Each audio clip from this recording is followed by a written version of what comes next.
gusto, tanto David, Ramón, pues un gusto, muchísimas gracias que estén acá con nosotros y ojalá se incorporen ahorita el resto de compañeros. Dándole seguimiento a lo que comentábamos, pues la charla anterior, la clase anterior, debemos visualizar que esta materia va más allá del simple librito y el simple proceso. En esta sesión vamos a hacer una revisión rápida de los intervinientes en el proceso, que es de lo que trata el segundo segmento. ¿A qué me refiero con esto? Las partes intervinientes en el proceso. Desde las contrapartes, desde los sujetos auxiliares, desde los profesionistas que se desempeñan de una u otra parte, obviamente el juzgador, y los cuerpos de atención tanto de seguridad pública como del área pericial que dan el auxilio en la investigación o que aportan elementos para el transcurso del proceso penal. Comentábamos en la charla anterior que esta materia como tal viene a complementar fuertemente el tema procesal penal y el tema, por supuesto, de derecho penal y derecho procesal de manera general, pero particularmente en el tema penal, ¿no? Aquí lo que tenemos que identificar o dar seguimiento a lo que comentamos. Una duda, ¿sí se escucha bien? Es que traigo otros audífonos. Sí, yo sí lo escucho, no sé si Ramón ahí. Ok, bueno, esperemos que Ramón también nos esté escuchando de manera correcta y así se incorpora. Ahí está Leonidas. Estoy bien, está incorporando a otro compañero, perfecto. Esperemos que sí nos esté escuchando también. Les comentaba, la situación aquí, ¿cuál es? No debemos de perder de vista la teoría del interés. Depende cuál sea el interés que ustedes tengan o la figura que tengan como interviniente en el proceso, va a depender particularmente de sus acciones. Y no debemos dejar de lado o perder de vista el área subjetiva de los individuos que intervienen. Por ejemplo, una revisión rápida, ¿quiénes son los intervinientes básicos? El imputado, la víctima o el ofendido, y el juzgador. Ese es el primer, ese es el triángulo de las tres partes básicas, si ustedes quieren ver. Víctima, ofendido, imputado y el juzgador. Obviamente tenemos figuras que complementan este triángulo, que por supuesto está el Ministerio Público, está el asesor jurídico victimal y está el defensor público privado. El defensor público privado, pues por supuesto, en acompañamiento profesional al imputado, el asesor jurídico victimal en el acompañamiento profesional, en el seguimiento y en el apoyo a la víctima ofendido, y el Ministerio Público en la facultad que tiene y en la obligación que tiene del interés social. Recalco esto del interés social y no dejo el Ministerio Público ni hacia la víctima ofendida o el imputado, porque la realidad es que la esencia y la naturaleza del actuar del Ministerio Público no debería de ser cargado ni tendiente hacia un lado o hacia otro. Por supuesto, él tiene la obligación procesal de ejercitar la acción penal, de realizar la imputación y luego la acusación, pero también es cierto que él tiene muchos elementos como el como el criterio de oportunidad o los métodos anticipados o de aceleración o incluso hasta los mecanismos alternativos de solución de controversias. ¿Para qué? Para buscar que tenga un beneficio que el propio código, que la propia legislación y la propia constitución le permite tener al investigado o al imputado o al acusado en su momento, según el momento procesal al que nos refiramos. Y también el Ministerio Público tiene la obligación de incorporar a la carpeta de investigación todos los actos de investigación que se lleven a cabo por el área del imputado a través de la defensa técnica. ¿A qué me refiero? Y ojo con esto, y esto muchas veces no lo sabemos. Si yo soy un defensor particular o un defensor público y realizo alguna actuación de investigación, resulta ser que yo encuentro algún indicio, un dato de prueba que sé que es importante para soportar la teoría del caso de mi defendido. ¿Qué es lo que yo tengo que hacer? Ustedes ya vieron procesalmente en qué momento se puede incorporar, pero así básicamente lo vemos y lo estructuramos. ¿Qué es lo que tengo yo que hacer? Hasta antes de que se inicie la audiencia, que eso en la práctica pasa mucho. A veces soy un abogado. Resulta ser que me dieron unos medios probatorios o unos indicios de prueba que a mí me interesa incorporar a una carpeta antes de la audiencia inicial.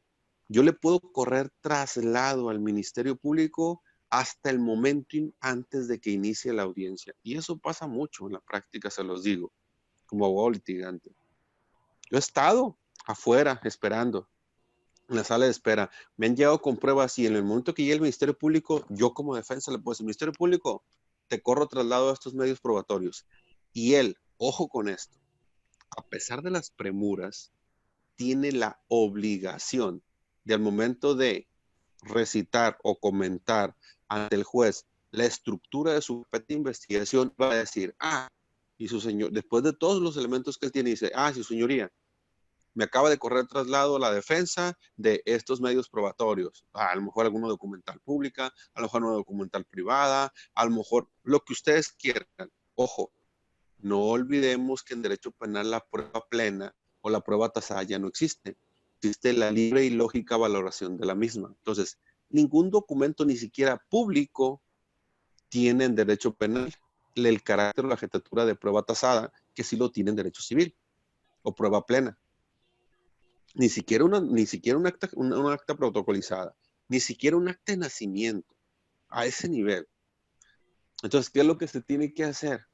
Les digo, en la práctica, ¿qué pasa mucho? Y centro esta correlación que existe entre las dos partes y el juzgador en el Ministerio Público, porque él en realidad tiene que estar en un cierto equilibrio, tanto con la víctima y ofendido como con el imputado, o bueno, con el acusado, imputado o investigado.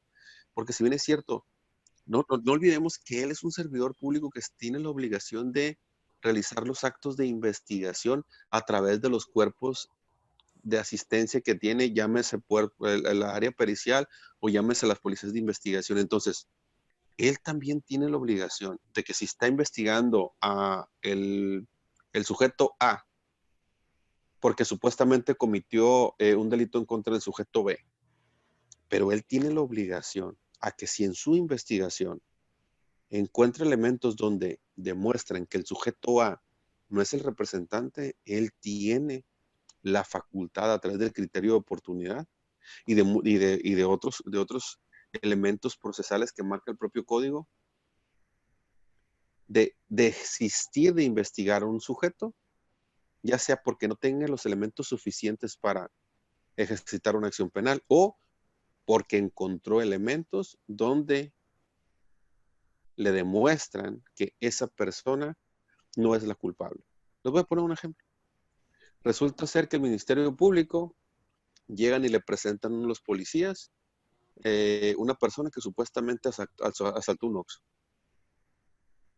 Ok, le entregan el parte policiaco, es un detenido, tiene 48 horas para resolver y él rápidamente empieza a solicitar los videos de las cámaras, le toma la denuncia al cajero del Oxxo, pero resulta ser que en el video que él recaba de la tienda de conveniencia, o sea, del Oxxo, las características morfológicas del sujeto no son similares.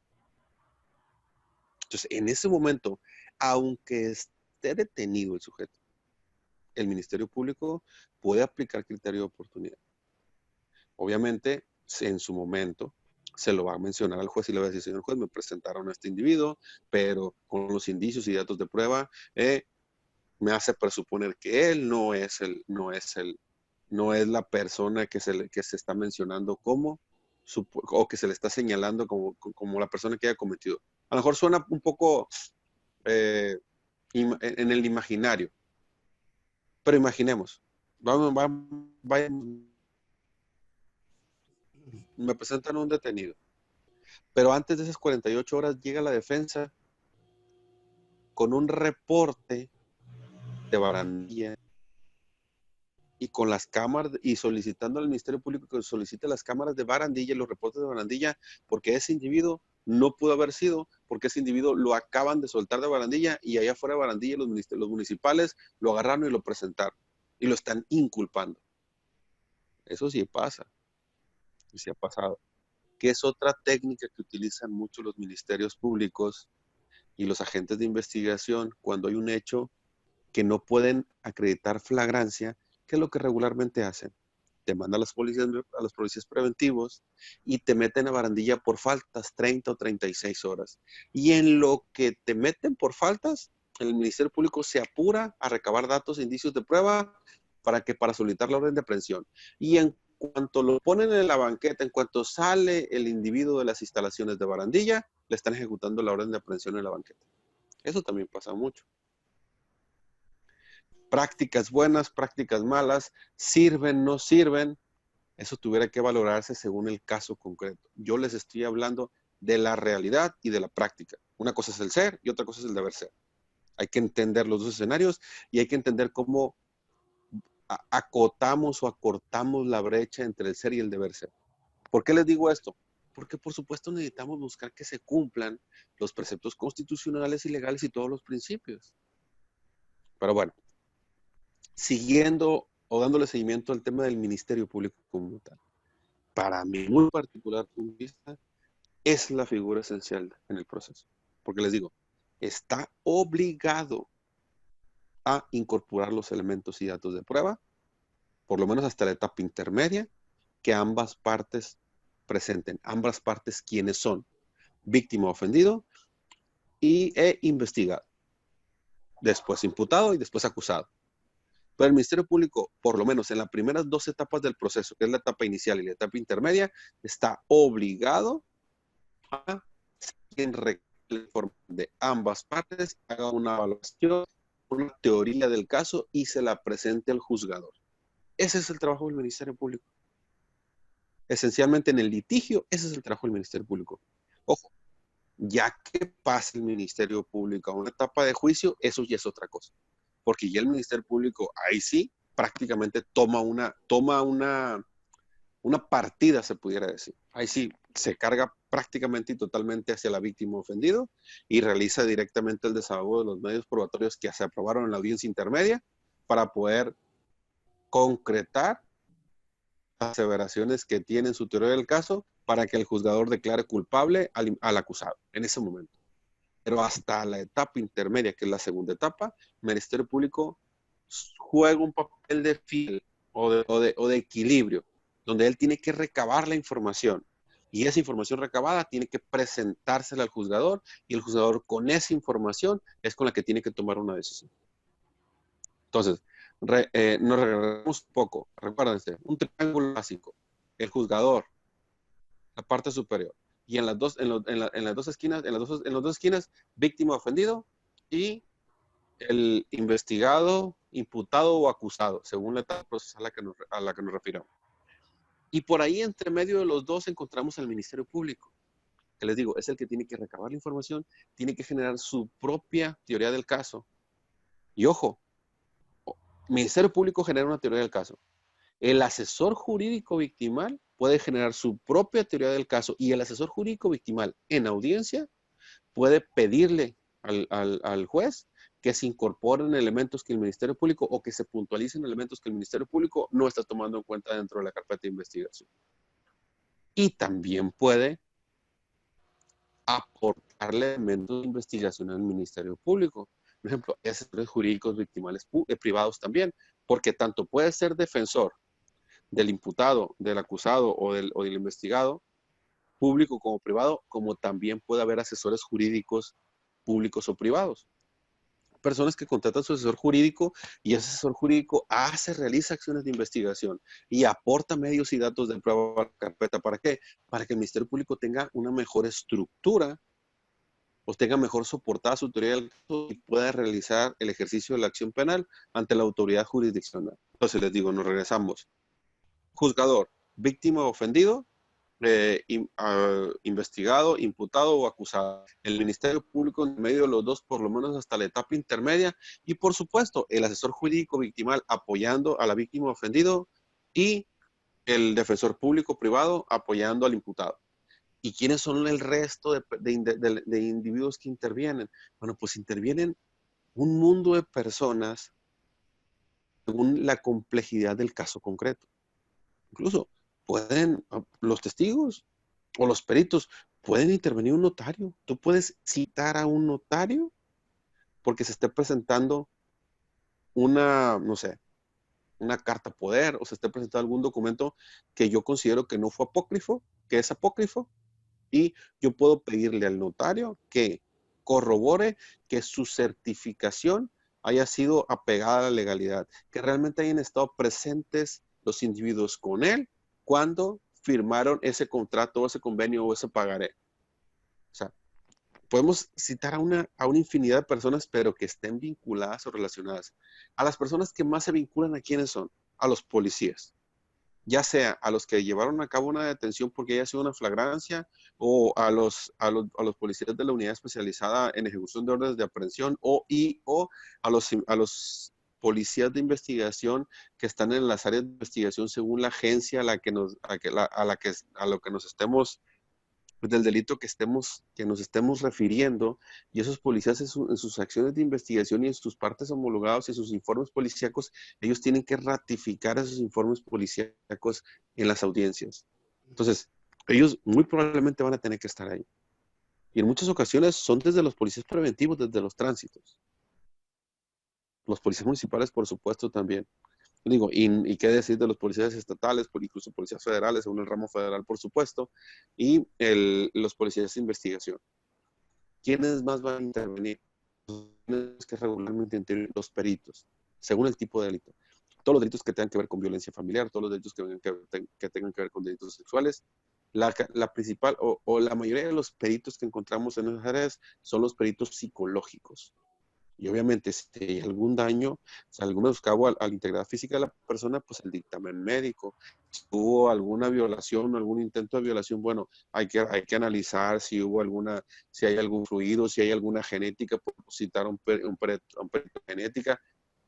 Les digo, estos sujetos intervinientes como auxiliares del triángulo básico que siempre vamos a encontrar en todos los litigios, y obviamente de los abogados, de los expertos en el tema jurídico procesal que intervienen, que ya lo dijimos, asesor jurídico, victimal público privado, defensor público privado y ministerio público, que ahí sí no hay ministerios públicos privados, todos son a través de la figura de la Fiscalía Estatal y o las Fiscalías Federales, según sea el foro en el que se está realizando las diligencias procesales por el tipo de delito al cual nos estemos refiriendo. Todos estos elementos de seguridad, de periciales, expertos en temas, son los que van a intervenir en el proceso, como auxiliar. Les reitero y me regreso a lo mismo con lo que iniciamos. Siempre hay que investigar o siempre hay que buscar dar con el clavo de el interés que tiene a un individuo ahí y en qué parte. Lo comentaba yo hace unos días que di una clase de Derecho Procesal Penal. Creo que no fue con ustedes, fue otra materia. Bueno, era otra generación. Les decía yo, miren, es sencillo.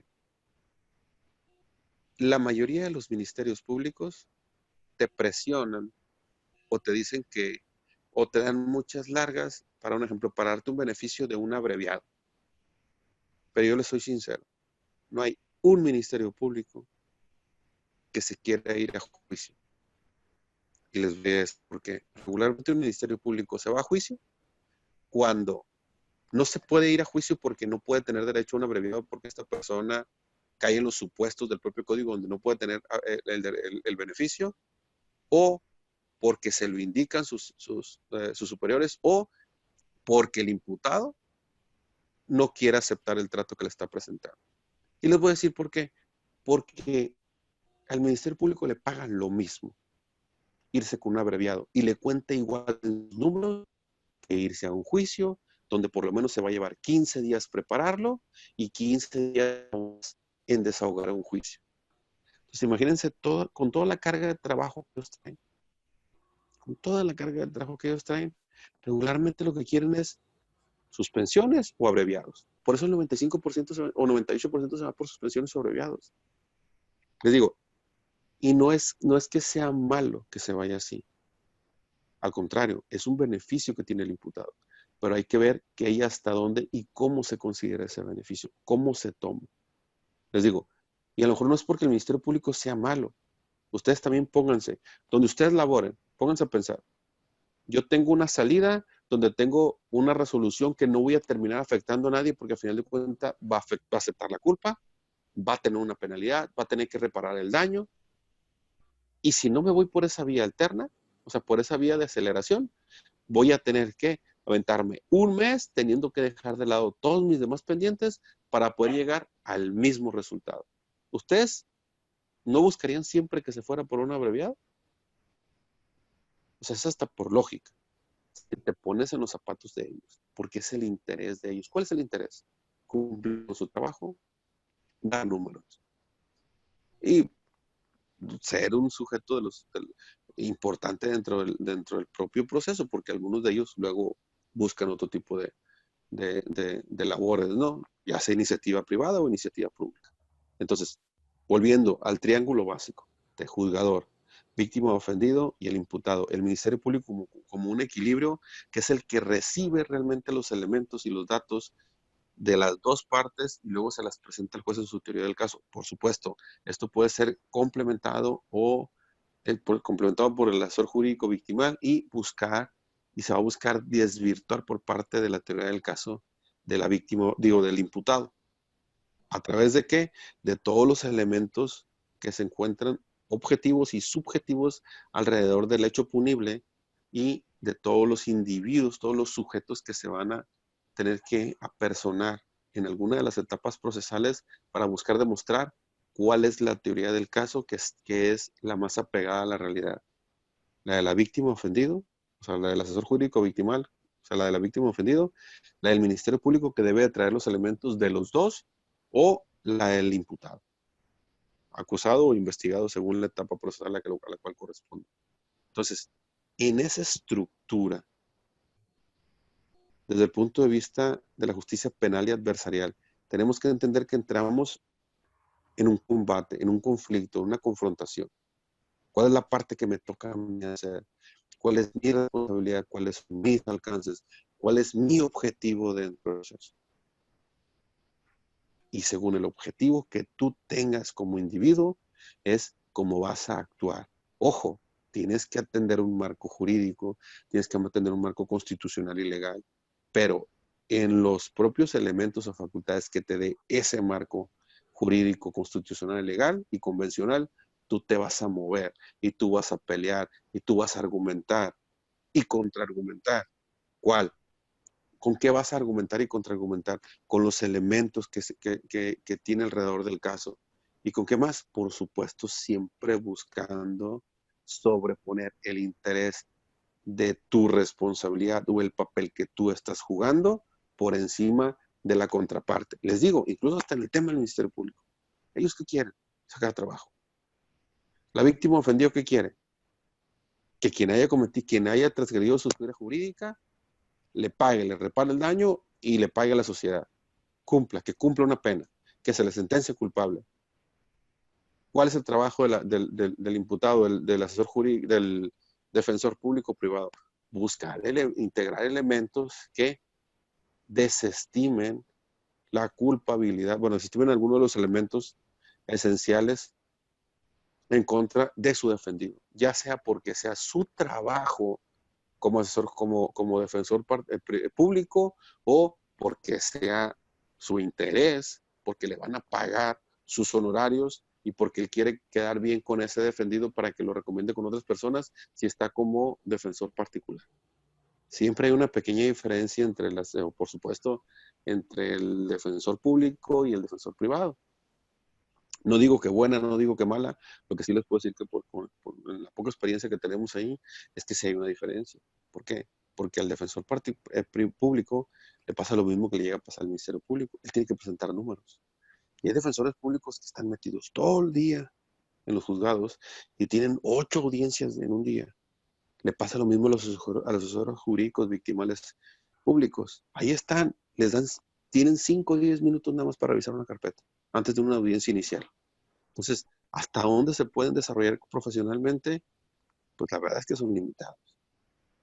El único problema es que la mayoría de personas no tenemos para pagar un asesor jurídico victimal privado o un defensor privado.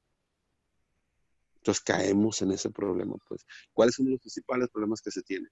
Que no hay una figura fuerte de defensor jurídico victimal. Bueno, ya se creó aquí en el Estado y se está buscando crear en la Federación los demás estados, pero en el tema de los defensores públicos, afortunadamente son personas que captan muy poco dinero, les pagan muy poco. Además, no tienen presupuesto para realizar acciones de investigación. Entonces, con ellos queda muy limitado el tema de la defensa activa. ¿Por qué? Porque no tienen para realizar las acciones. Para que ellos realicen una acción de investigación, para que busquen más allá, ¿quién es el que tiene que invertir? El imputado, el acusado, el investigado en su momento. Y obviamente que si estás con un defensor público es porque no tienes recursos, porque si tuvieras recursos regularmente contratas un defensor privado y obviamente si hay que hacer algunas actuaciones de investigación, pues pagas esas actuaciones de investigación, pero todo depende que tengas la capacidad financiera para hacer eso, que eso es lo que regularmente más se complica. Pues de manera general, ese sería es el triángulo básico de la correlación. Les digo, y seguimos versando y patinando mucho en el interés. El interés del papel que tú desarrollas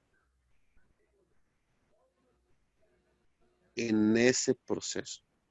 Y es como tú vas a actuar. Y ahí es donde, un ejemplo, siempre andamos los abogados buscando jurisprudencia, buscando antecedentes, buscando tesis aisladas de qué. A ver, ¿de qué andamos buscando regularmente los abogados? Pues vamos a andar buscando del tema particular, pero de qué, que me convenga a la parte que estoy defendiendo. Encuentro los otros y los quito, o los leo para saber por dónde me va a pegar la contraparte. Pero en realidad yo lo que quiero es buscar elementos que soporten mis argumentos. Y eso es lo que voy a buscar. ¿Para qué? Para llegar a una audiencia y yo poderme defender y hacer mi papel según sea el esquema en el que me estoy desarrollando, de la mejor manera y con la mayor cantidad de elementos posibles y situaciones para soportar estos elementos, por supuesto. No sé, compañeros, me gustaría escucharlos si tienen alguna duda o si les gustaría que puntualizáramos o profundizáramos en algún tema particular con respecto a los intervinientes en el proceso. Me gustaría escucharlos. Estuvo muy claro, maestro, lo que es la tripulación de los sujetos. De hecho, ya lo habíamos visto del derecho procesal. Sí, es que les digo, y aquí hay que profundizar. Les digo, ¿esta materia de qué se trata? Que entendamos, que tratemos de no satanizar. Incluso si yo soy víctima, ojo, ahí es donde vamos al fondo. Si yo soy víctima y yo estoy en una audiencia, obviamente mi carga subjetiva de la situación que yo viví, del delito que me cometieron, me hace estar muy sensible y muy propenso a incluso denostar a las autoridades o a los profesionales que intervienen en el juicio. Veo al defensor privado, veo al defensor público que está defendiendo a quien cometió el delito en contra mía, a quien afectó mi esfera jurídica. ¿Y qué es lo que hago? Lo satanizo, me peleo con él, me pongo de su enemigo.